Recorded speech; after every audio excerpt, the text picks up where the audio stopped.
À l'issue donc de la sortie du guide de doctrine opérationnelle sur la toxicité des fumées au mois de mars 2018, le SDIS 84 a décidé de mettre en place un groupe de travail pour proposer des mesures de protection de la santé des personnels liées à la toxicité des fumées d'incendie. Ces travaux ont donné lieu à plusieurs mesures et vous allez découvrir au travers de ce reportage les premières mesures mises en place dès cet été qui concernent essentiellement des mesures d'hygiène, de comportement.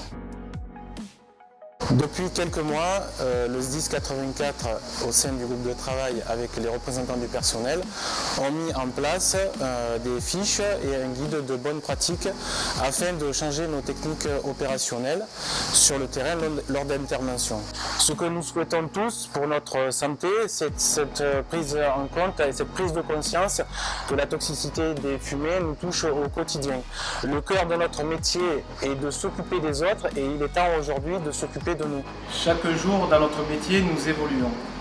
Donc aujourd'hui, il est important de prendre conscience que la salissure sur nos EPI n'est plus la représentation de l'expérience et que nous devons impérativement prendre en compte notre propre hygiène. Donc afin de déterminer le degré de souillure par les fumées d'incendie de nos EPI et matériels, et par conséquent les procédures de reconditionnement qui s'imposent à ces matériels, les commandants des opérations de secours auront recours à une fiche opérationnelle départementale intitulée « Appréciation du degré de souillure et nettoyage des EPI et matériels ». Cette fiche définit sous la forme d'un logigramme en fonction de critères observables les 3 degrés de souillure suivants: superficiel, moyen et important.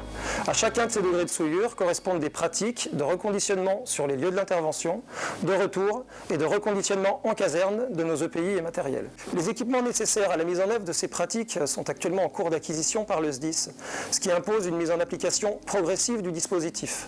C'est pourquoi, dès l'été 2018, des kits de lavage des personnels et de nettoyage des EPI et matériels seront affectés à l'ensemble des VCG et VLHR du SDIS, ce qui nous permettra pour cet été une mise en œuvre complète des pratiques de nettoyage, des niveaux de souillure superficiels et moyens. Une seconde fiche opérationnelle départementale intitulée Guide des bonnes pratiques détermine pour tout type de feu, feux de végétaux compris, des bonnes pratiques à mettre en œuvre pendant et après les opérations. On insiste notamment sur l'importance en opération de limiter l'exposition des personnels en établissant un zonage adapté et sur le rôle capital du soutien sanitaire en opération. De plus, cette fiche liste les bonnes pratiques en matière de protection, d'hygiène corporelle, de suivi médical à mettre en œuvre pour notre personnel en fonction du degré de souillure. Le binôme applique le zonage opérationnel tel qu'il est préconisé pour l'exposition face au risque de toxicité des fumées. Arrivé à l'interface entre la zone contrôlée et la zone de soutien, sera positionné par généralement le conducteur de l'engin pompe du lot nettoyage. Il convient de respecter un lavage du binôme de la partie supérieure du corps vers la partie inférieure. Il existe plusieurs protocoles de nettoyage du binôme qui a été mis en place et qui va dépendre du degré de souillure auquel ce dernier aura été exposé. À l'issue de la procédure d'auto-nettoyage et de déshabillage du binôme, ce dernier se rend à l'engin afin de récupérer le kit d'hygiène afin de procéder à un premier lavage de leurs mains et de leur visage. La deuxième mission sur le terrain du service de santé, c'est de faire le suivi des agents et de surveiller l'exposition à la fumée, à la fatigue, à la déshydratation. Donc le 3SM, 2 actions principales.